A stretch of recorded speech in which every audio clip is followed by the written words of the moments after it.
C'est vrai que c'est un peu tabou et surtout, ben, on n'en parle pas. En tant que sportif, on passe souvent par des émotions, par toutes sortes d'émotions.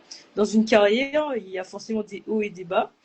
Et bah, le plus difficile, c'est déjà d'en parler, d'en parler, de faire face à tout ce qu'on ressent, puisqu'on se dit qu'on est quand même des gens qui n'ont pas bah, la même vie que les autres.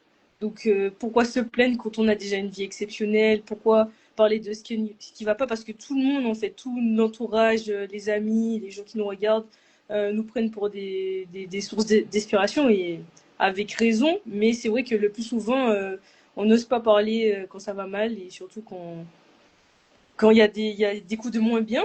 Donc moi, c'était un peu ça. Je suis venue vers Vanessa il y a quoi, il y a 7 mois, 6 mois, bah 7 mois je pense.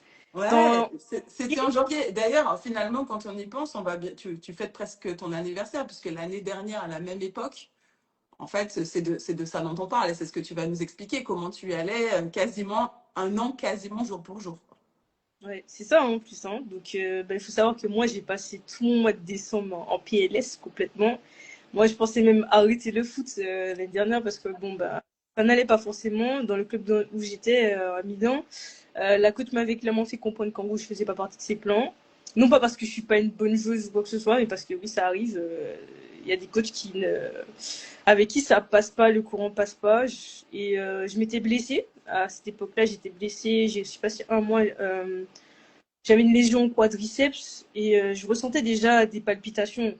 Des palpitations. Donc, des coups dans la poitrine. Tous les soirs, je me couchais, je me dis, mon Dieu, mais qu'est-ce qui m'arrive?